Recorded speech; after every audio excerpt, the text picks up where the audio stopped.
think who would like to enter in HR needs to be used to deal with complex problems. We need to rethink how we are learning to enter in this digital transformation. You are not losing your time. You are investing in other things. You really need to understand what your company is doing. Our area needs to drive changes in the company.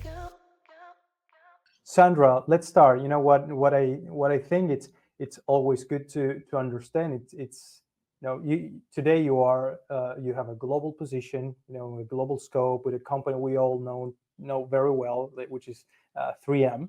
Um, so that's where you are today. But going back to the early days of Sandra. So first of all, how did you decide to get into human resources? How was that? Is it because you didn't study like human resources in The so beginning, no. how did that happen? Actually, it was by almost coincidence, or because when I was young, I decided I would like to study business administration. So I Mhm. started the college, and in that time, I was applying for some internship programs. And I don't know if that destiny or no, but I was invited for a lot of internal positions for HR. So Huh. I had the lucky to start my career in this kind of a professional way in big companies as HR, and I just fall in love with the area, and I am here after 22 years just After 22 years. working here. So So it was not like a decision, and to be very honest with you, that time I was not even aware what HR is doing, because as a business administrative area, I could be working for a lot of Mhm. different areas. And to be even more honest, when I was making the college, it was the period of a boom of supply chain. So everybody would like to work for supply chain. And I was one, maybe supply chain can be a career for me, but I am very far and probably I will be a disaster in supply chain. Who knows? Well, probably a bit late to do the transition at this point. Yes, now it's not the time anymore.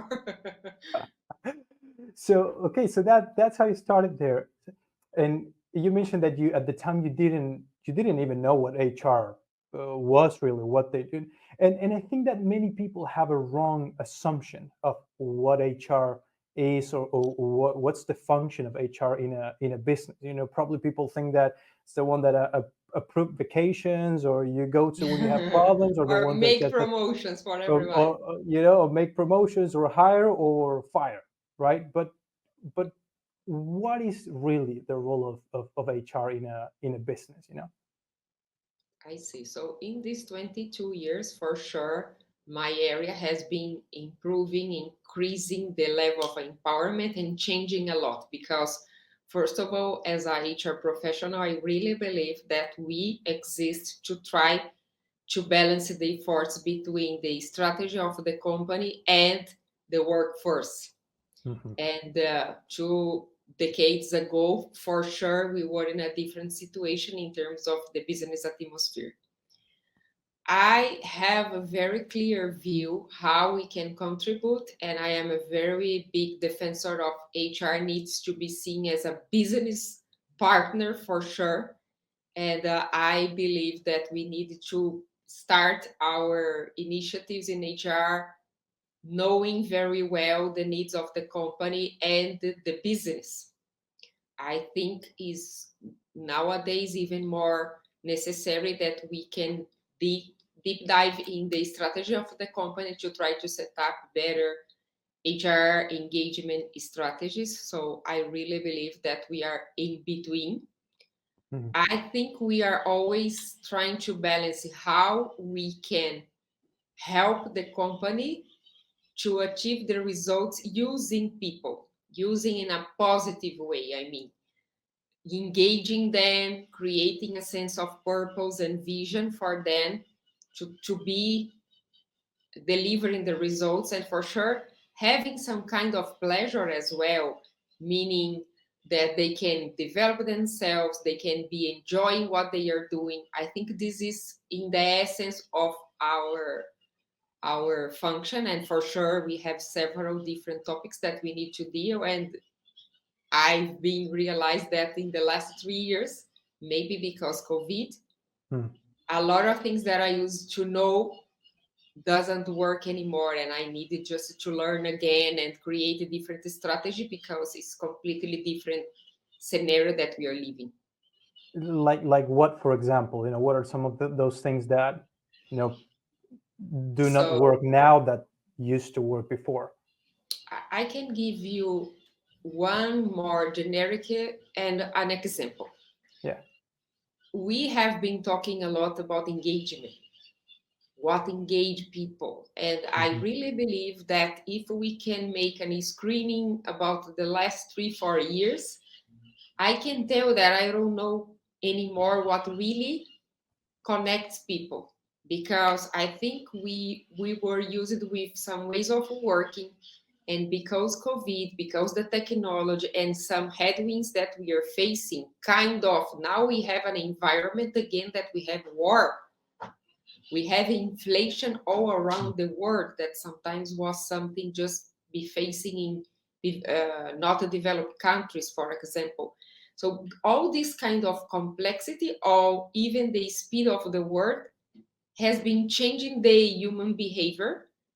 And we have been talking a lot about flexibility, but this is not enough anymore. We are talking about other problems like well-being, not in the sense of just a nice to have, but must have things. So I am trying to understand, and if we talk with colleagues in HR, the majority they are trying to identify what is the best balance and what Yeah. really connects people to the strategy of the company, and that we can call engagement. And even in some forums, people are talking about happiness, even in my philosophical way of thinking. And an example, like some days ago, I was like very attached for development succession planning. We Hmm. really were valuing a lot the exercises about defining slates of people for some strategic roles. And we were debating about like 5 years sometimes. Who is ready for 1 year? Will be ready in 2 years or 5 years? I should, in my opinion, just kill plans for 5 years, because the velocity, Oh, it's like 5 years from now, probably the skill set that yeah. someone for a role will be required, it will be completely different. And why I need to say that Damien will be the next CEO in 5 years. So this kind of things. That's why I believe that the way that we are managing people needs to be reinvented all the time, especially now with artificial intelligence that is making everybody crazy. Yeah. And what do you think, based on your experience and the things you've seen, what do you think makes people stay in a company? We can nominate a lot of things here, and for sure depends of the moment of the life of the person and Yeah. the drivers that they have. But what I really can see during my career is that we have some components that maybe can be adjusted, but they are like a backbone. Hmm. Sense of belonging. And for this, I really believe that you can connect a lot of things, like how you are treating people, if you are offering an inclusive atmosphere, if people can really see that their purpose connects with the purpose of the company. So this I really believe that is very important, sense of belonging. To have clarity in terms of a vision, not only the Hmm. purpose of the company, but what the company would like to achieve time to time. So a clear strategy that people can understand, and they really can see connections between what they are doing with the big strategy of the company. I really believe that is another. And the 30, that for sure everybody needs to earn money, but I believe that other and even more has been very Hmm. appreciated is kind of I am having opportunities to learn, to develop, because I think these kind of things bringing joy. The piece of, for example, well-being, I really is very key. Probably in the past we were talking about this in a different way, and now with much more meaning Hmm. things, or trying to even put like the burnout in the equation. But I believe that if we can be focused on these three, this will be kind of a consequence, because I really believe that well-being is connected with sense of belonging, Yeah. inclusion. I feel safe in this company. I feel that I can contribute. I feel that my purpose is connected with the purpose of the company. So I could reinforce these three, and well-being is almost connected or a consequence of this. All right. All right. Thinking and probably now talking a little bit more to the person who probably younger, they're about to finish college, they're evaluating what sort of career to pursue now. So, to someone who's evaluating a career in HR, what what are some of the activities, or what are some of the things that this person, starting their careers in HR, are going to find themselves doing, on a regular basis? What are the activities, what are the roles? Can you talk a little bit about that? Of course. So I think inside the GR you can have a different sub pillars that can give you different kind of atmosphere and job scope. But in general, we have like people that can be working for talent acquisition, that they will be all Mhm. the time trying to looking for the good fit between workforce candidates with the company roles.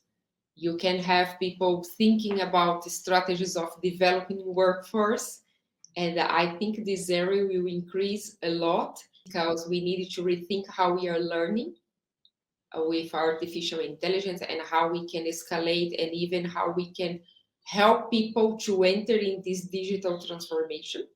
Yeah. And we have areas more focused on like the analytical part and numbers of HR, payroll, and total rewards, that you will need to be thinking strategy to pay fairly the employees, and what kind of benefits. And here I think we have a huge avenue, especially because we are changing a lot what Right. people see as a benefit in a workplace. And another, this is where I have more experience, is in the what we call business partner or HR, that is in the front of the employees, that we have a very different kind of day by day activities, that can be just having a coaching, a mentoring session, a counseling session with an executive that is dealing with a program or a Hmm. problem in their teams, or we can be involved in strategies like how to design the best work to attend a go-to market, a new product that we are going to be launching. So how we can try to calibrate the initiatives between the big HR, the COEs of HR centers of expertise, and Yeah. the needs of the customers, to try, like I am all the time involved in business discussions and trying to bring solutions for people management. Sometimes I am managing conflicts between areas, or trying to Hmm. help people to change their mindset. So this is the kind of activities that people will be doing in the daily basis. I think who would like to enter in HR needs to be used to deal with complex problems and very abstract problems that we don't have a P&L in HR. We help people to achieve the Right. objectives of the P&L, the drivers of the P&L. So this is the beauty of our area. Yeah, and talking about that, having in mind the sort of activities and challenges that human resources professionals face, what if you have to name two or three must-have skills, things that I actually need to know how to do, or knowledge I need to have, what will be some of the things, the skills, of the knowledge that I need to have in order to be a successful human resources professional? I will start with something that I really believe was very key in my career, that is courage.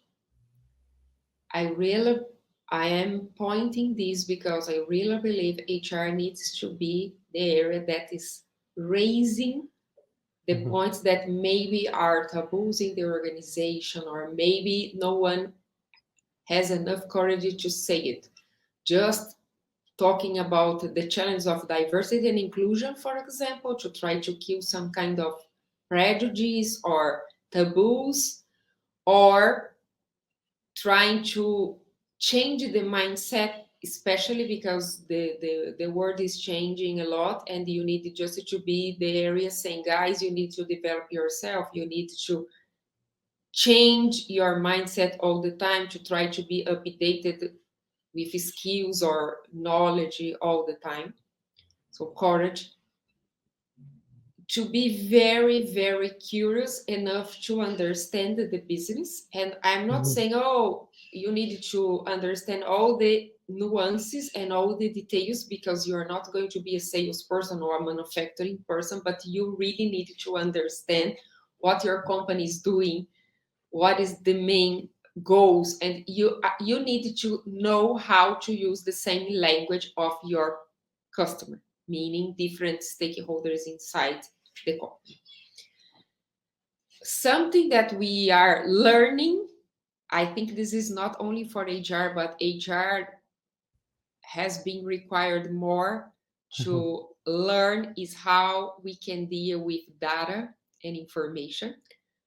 This is tricky for us because we are in a very abstract area. We need to deal with behavior, but I think it's very important to us, and we are trying to make an effort to change our mindset to say we can try to help in the behavior, make provisions or predictions, sorry, about behavior using data. This is a very open field for us because we are, for Hmm. nature, we are not so used. We are learning, and in the last 3 years, we have been pushed more to be in a business environment dealing with data and say, I am recommending this because this benchmark, this data, not only because I believe that is good for the business or good for people. Yeah. And four is something that I can put in a package, like how you can coach people, how you can mediate conflicts, how you can try to be articulating, negotiating all the time, because for the majority of our work, we are going to be dealing with backstage, and we will need to advise, we will need to articulate saying this program, this initiative, this strategy for HR is very key, and we need you to prove, and we need to create business cases for something that is very abstract, and the result will not be like in 2 years, it's something longer than that. So courage, analytical skills, Hmm. business acumen, and a package with coaching, mentoring, soft skills in terms of Yeah. management of people, dealing with conflicts, advisory all the time. Yeah. So you mentioned four skills there. Talking about two, probably more, business acumen, having the understanding of the business, using data, probably more technical. You know, that. But what about courage and negotiating and coaching? So how do you learn those things? Like, is it can exclusively in the job, or can you learn that in another way? So, for sure, the piece of negotiation, articulation, mediation, coaching, this is for sure. We have a lot of programs that can offer you some kind of methodology, support, or tools. Mhm. But I really believe that in your regular work, you can learn, you can try to be testing, and you are going to upskill this all the time. Courage, I think, is something more particular, Mhm. and I It's pretty. believe that is more personal for sure. But I really believe it's a question of how you try to positioning yourself. I consider myself a bold person in the workplace, but with time I was Mhm. learning how to deal with this, how to be bold, but be smart enough to understand when I need to push and when I need just to listen more, because I think you can improve your capacity to be fearless in the workplace Mhm. when you start to have a more articulated proposals. For example, if I need to put on the table something that is very disruptive with Mhm. the directors, for example, with my main customers, I need just to be articulating a lot, testing my hypothesis with some stakeholders in advance. So I think this kind of things help you become more bold when you are presenting something that maybe it will cause a lot of disruption or resistance. So I think this kind of things can help, Yeah. but of course is a lot of a question of how you want to articulate and have some kind of attitude. It's very attitude driven. You have Right. courage. Right. So we talk about that. You have the skills, and then you have things. Things that you can actually learn. Negotiating, presenting your case, getting buy-ins. But then you have, and you mentioned a couple of which are attributes, in my opinion, which are is just installed in the person, right? So I mean, courage. How or how you learn to to have more courage. You gotta be facing situations that force you to have Yeah, more courage. sometimes you just Right? need to It's be in front of the ocean and jump. right. What Yeah. I'm trying to say is in the backstage you can try to make sure that you are equipped, you tested your hypothesis, you do a lot of things to try to be bold but not crazy, just to Uh-huh. Okay. jumping in the ocean without any support. So I am trying to say, of course, in some point we will need just to jump, but Yeah. how you can prepare yourself before you jump, not, oh, I'm jumping because I'm jumping. And this is the kind of skills that I Hmm. was learning as well to try to control my own level of boldness, let's put like that. Right. Because sometimes I should not be bringing something that I really was thinking that was good for the company, but it was not good for that moment. So Hmm. calibrating, that's why I'm saying that courage is very important, because our area needs to drive changes in the company, Right. culture, behavior, and we need to have some level of open dialogues that no one is opening. We have been talking a lot of mental health, for example, in the companies. This was a very big taboo. We were, as HR, very clever just to try to use everything going on in the COVID crisis to Yeah. raise this. Maybe some years ago we didn't have atmosphere, but now we have. And now we need to be bold, not only to talk, but what we can do What can you do? with this kind of, so different levels of this, Right. or even artificial intelligence. Now big debate. I really believe that this is scary and exciting in the same measure. Mhm. We have people scared to do this. Oh, I am going to lose my job. So, but we needed to be just incentive. Then, okay, what else you can learn that you are going to do that the artificial intelligence will not do? Right. This is what I mean when I'm saying about HR being bold, being courage Yeah. to say things. And we're gonna get into that. I mean, not specifically artificial intelligence, but the importance of recreating yourself and learn new things.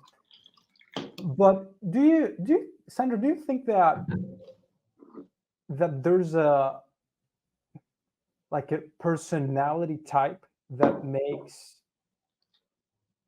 a good HR leader? I mean, you're talking about being bold, for example, but do you think that and you have different personality types, I don't know any of them, like the definition of all of them, but people are different. So is there any sort of attribute or personality type that you think that are better suited for a, a role in the human resources space? I don't think it's a kind of personality, especially Mhm. because in HR we have several pillars that depends of the nature of the activity. For sure, we have more analytical people. In general, we need people in HR with this mindset that can understand data, that can make proposals. But someone working for total rewards, for example, you require some skills much more focused on data. Right. People that can articulate these kind of things, work more often with financials. So for that kind of area, the skill set is a little bit different that if you are playing a business partner role or even if you are a talent acquisition. So I think we have several skill set needed in different pieces of HR. What I really believe that who wants to work for HR needs to be very open to deal with uh, how can I say this, resistance, because we are going to be fighting all the time for an intangible, and we are going to be fighting to have resources for our programs. Hmm. So you need to have a level of deal with pressure and deal with resistance and being insistent because our area is not generating direct a result. So it's not possible to show a P&L. Oh, we are going to put this investment here and we are going to achieve this increase in the revenues X to X. So Mhm. you need to be very per, um, resilient to deal with this atmosphere. And I think this is for a lot of professionals, but in HR, you are going to receive like 10 no's before you receive one yes about a strategy, a program, an initiative. So you Mhm. need to be very, very resilient in all these small areas of HR. Of course, the leadership, I didn't mention leadership as one of the four, but is intrinsic Yeah. because we Right. need to be leading all the time a lot of different initiatives and change in management in HR. Something that I didn't mention, but I really believe that is important that people used to say in some interviews when you are interviewing someone to work for HR, especially people in the entry level. I wanted to work for HR because I like to work with people. Is much more than like to work with people because in general we are working with people all the time. Mhm. But Right. you need to be curious to understand human behavior, to understand what is behind the scene. How can you read people? How can you read a table? How can you read the organizational environment? So you need to like to have this kind of challenge ahead of you.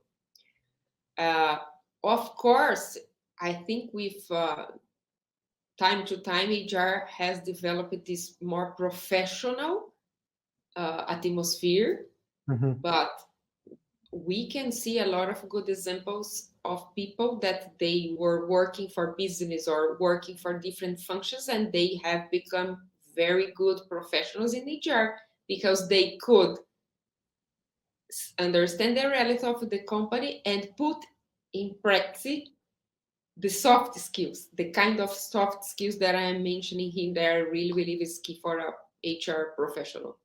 Yeah. Talking about leadership, would you mentioned there, you've been part of different big companies. You worked a lot with different business leaders. You see when people are promoted and what gets people promoted or what makes a good leader. So let's start with that. What are is there anything that you noticed in business leaders across the different organizations that you've been part of? Is there anything that you notice they have in common? Is there Mhm. anything in particular? I used to say that we have a foundation in terms of skills that a leader needs to deal, like capacity of planning, execution, management of projects, to deal with KPIs, to manage the allocation of resources. All these will be part. But I really believe even more now and probably in the future, the soft skills is where I really believe when you Hmm. have a leader well known as a good leader or a leader of success in terms of results, you can see leaders that they have capacity to inspire people, develop people, and Hmm. create kind of a common goal, a common vision, and a common purpose.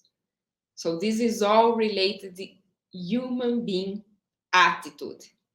I Yeah. really believe, and I like so much that the small definition of Peter Drucker that the leader is who has followers. I know that we have more characteristics, but in general, I really believe because you have people that they are not managers and they have millions of followers because people want to be with that person. They wanted to follow their guidance. So I really believe inspiration Hmm. is something key. If you can inspire and you can put people in a way that you are challenging them, empowering them to just open dialogues, to raise ideas, this will make a difference. Of course, you need to control some things, you need to deliver results, but I really believe that if you can provide this kind of atmosphere, you are going to have better chances to flourish and to deliver results, and not only for the short term, especially sustainability in the results, because people, some leaders, they believe that if they can be a hero it will be wonderful. No, Hmm. superheroes, in my opinion, they are not doing good for the teams. They are just creating an atmosphere of dependency that people cannot take decisions. They cannot learn. They cannot simply say, this is a good idea, and this will not be sustainable time to time. Well, that's interesting. What you were saying is you to be a good leader, probably you don't have to be the hero, and you don't have to be the star or the most important person there. But it's about how you develop people, who's Yeah. the how you develop leaders, right? And Damien, nowadays, probably we are listening much more that we need to be in a more human atmosphere, including the leaders. Hmm. And I think we are trying to create a new version of a leader that can be a person.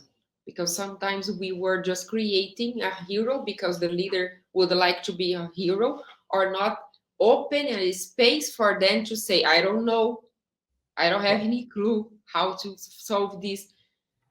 I think as much we can evolve in this empowering, inspiration kind of leader, we are going to have even more space, because if we empower your subordinate just to do it or to looking for, probably he will raise much less Mhm. questions to you. And I think we were in some point that I need to know everything, because I am not going to be a good leader. So we conditioning people to just be in this atmosphere. With empowerment, this automatically will just disappear.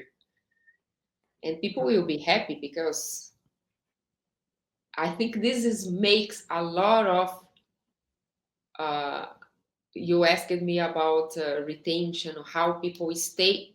Leadership for sure is like the backbone is conducting everything. And I think people until now they leave not only the company, but they But used to leave the leader as well. that's something I was going to say. You hear a lot. People don't leave jobs; they leave bosses. Sounds right. And I was in something that you also see a lot. Posted on social media and phrases is that the importance of finding of working under a great leader at the early stages of your career might be one of the most critical things, and things that are going to define probably the future of your career as well. So how do I know? Probably it's pretty obvious, but anyway, I'm going to ask you. But how do I know if I'm working under a good leader or not? I What think you are going to know you very just know, right? Yeah. soon.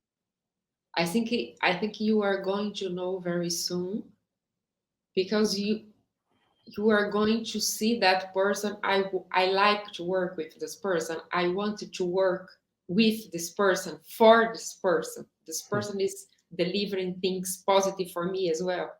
I think it's easy. It's not easy to be a good leader.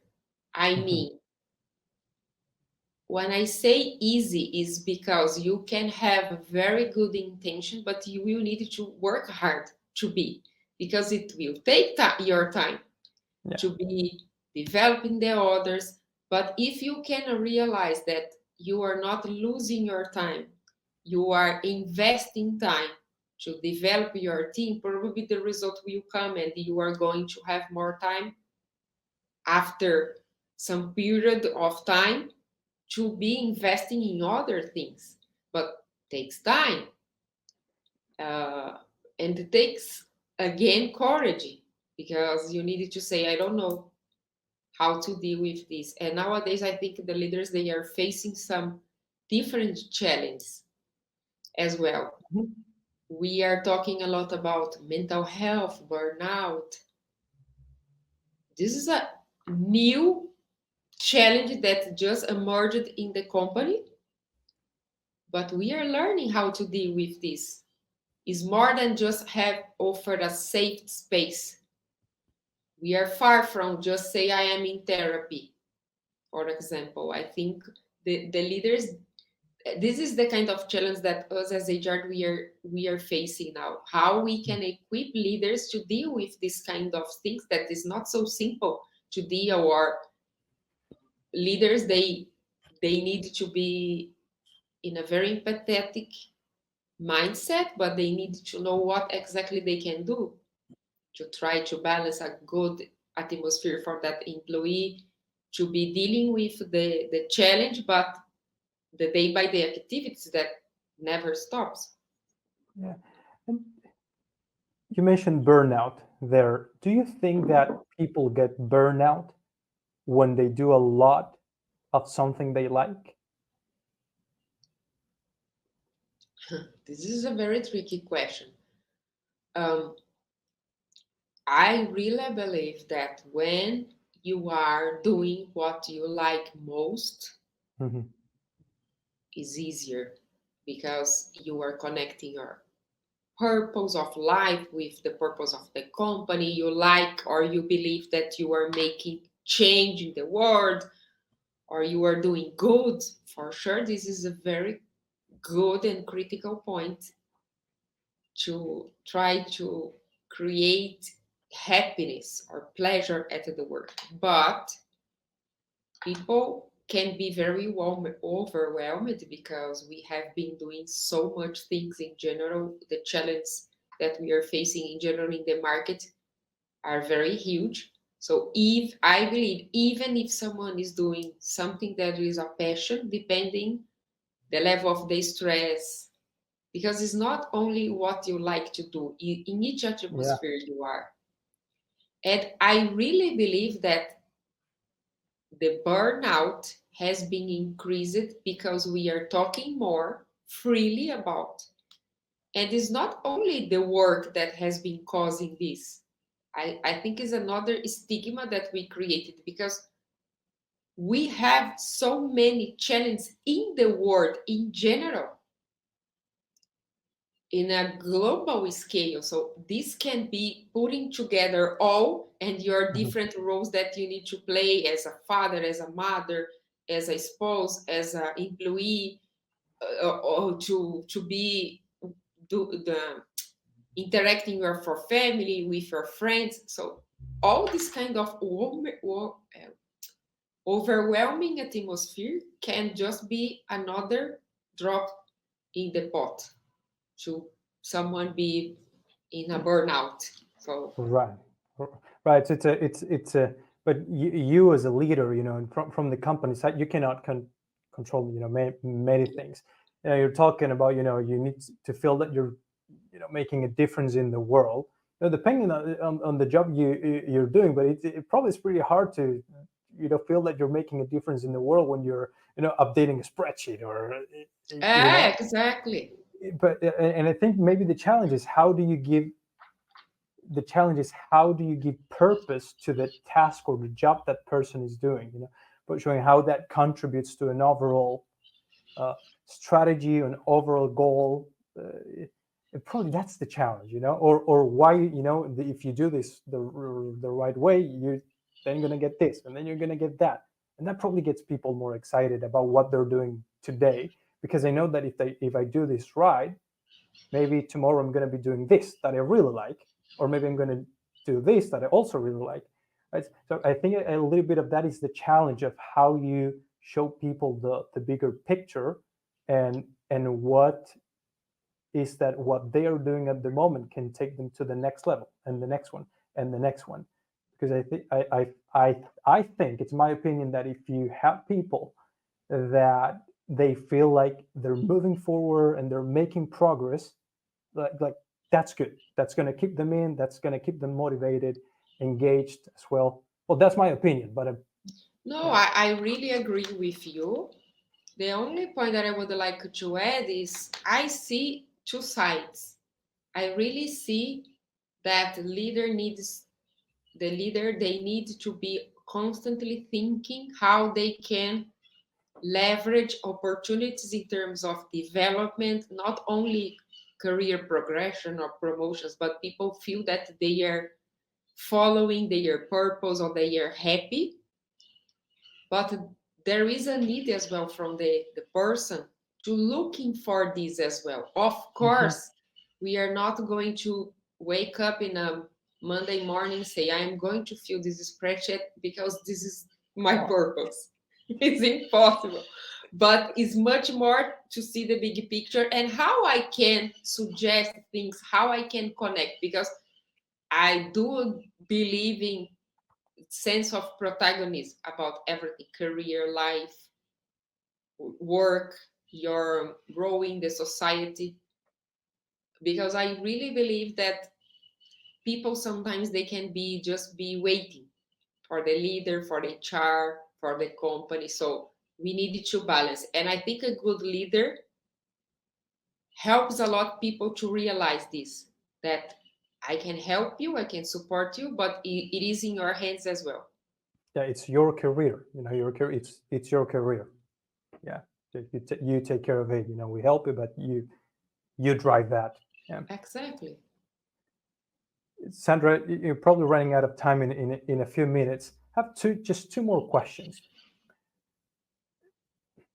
How I'm working for a company, okay, I'm doing my job and I'm doing okay.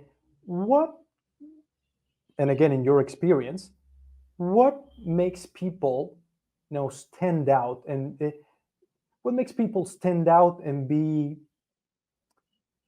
identified or consider for, the for promotions? What makes a talent stand out, right, within the company based on your experience?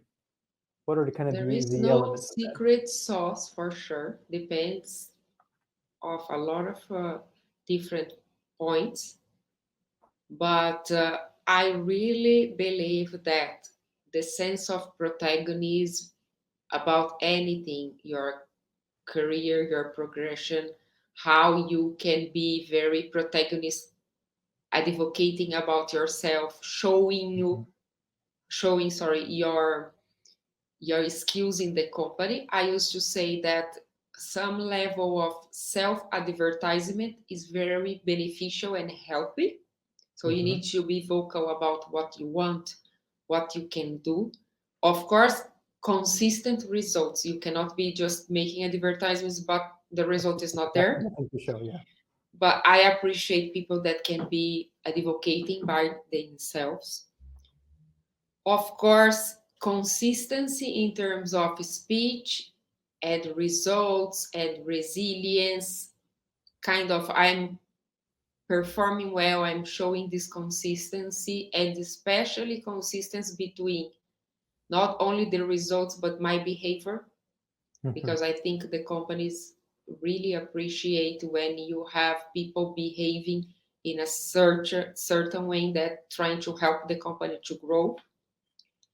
Um, I put again the courage in terms of advocate for you and to be trying to identify different solutions. I like so much professionals that they can identify problems, they can identify and solve the problems. Some problems they are very complex, but like proactive people. I think Mm-hmm. this is kind of things that the company are looking for. Someone that can, okay, this is a problem, let's try to understand and articulate. And for sure, when I am promoting someone or I am advising someone, even more, we are going to need people that can collaborate a lot. The Mm-hmm. companies nowadays, they are very matrix, or people are working by project. So you need to be ready to collaborate and to lead by influence. So it doesn't matter. I think sometimes we used to have some very formal structures and people, oh, I cannot be a leader because I don't have space in the org chart. But now you can be a leader, doesn't Mm-hmm. matter where. So collaboration, influence is key, and I think can unlock a lot of opportunities in terms of career progression. Not only better salaries, but better opportunities to learn, to be seen at the company. I'm going to ask a question that many people might be wondering as well, related to what you were saying.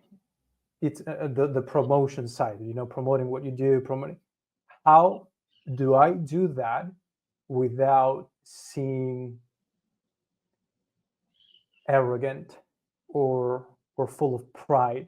How do I do that in a humble way? Remember that I said about consistency? Mm-hmm. If I am someone that I don't use to advocate about myself a lot, and tomorrow I wake up and say, I will be bold, and start just to be talking with everybody, asking one on ones with everybody, trying to show desperate, this will be very weird.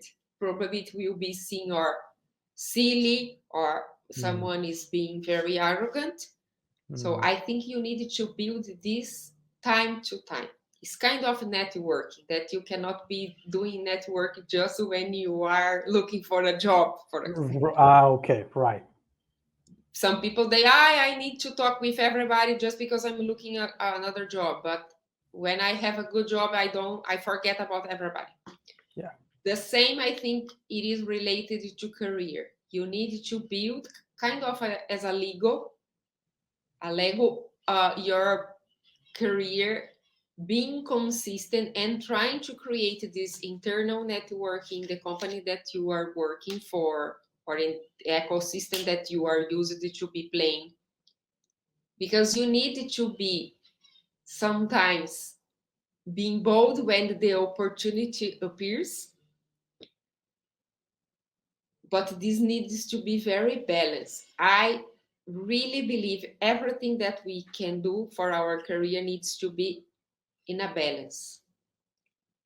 Uh, if you are a person that you have good results and you can develop an internal networking that time to time you can raise, oh, have you seen what I've done here? Have Mhm. you seen this? Automatically this will happen. So you cannot just be doing this every day or doing this never. It's a Right. question of how you build this as a part of your job. Some people, they believe if they are articulating career opportunities, they are not working. This is not true. Again, self advocacy is positive. Cannot be, I will talk with everybody that I would like to have. No. And a very important point that I would like to advise people, you need to have some kind of focus. You cannot be a professional. I can do everything. Mhm. I can be work. No, you need to have a focus because even when someone is looking for promotions internally, sometimes they are applying for 10 different positions in 10 different areas. You are going to be seen as someone that doesn't know what you want. Something Very that's, interesting advice. Yeah. this is very probably you in your work you can see this a lot. Guys, this is very simple but happens a lot because you are showing in this case that you're desperate for the promotion, not for the job scope. Mhm. Very interesting advice, Sandra. Hmm. Very interesting one.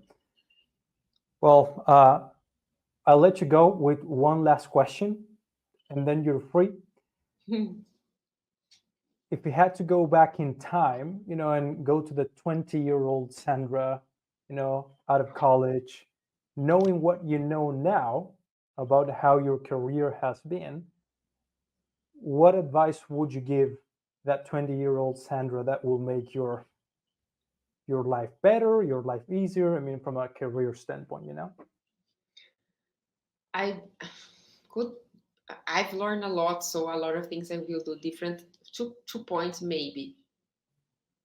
Probably after I conclude my graduation, I probably should go to live abroad to learn English and to enjoy the life before to start to be a professional because now it's much more difficult to just to say I will leave some time and to learn another language. Right. So cost a lot for me to learn English because I was just working and I needed to take this kind of intensive English skill program Yeah. after being in a manager position. So it was painful for me, and I don't consider my English wonderful. I have a lot of accent. I made a lot of mistakes, but to Me too, be Sandra. here costed a lot. And I was pointing courage because kind of who knows me well, they really believe that I am a bold person in the work atmosphere. But probably I need to learn a lot how to calibrate this, and probably some things that I've made was too bold, and now I will be more wise to be more articulate, especially the advices that I try to offer here.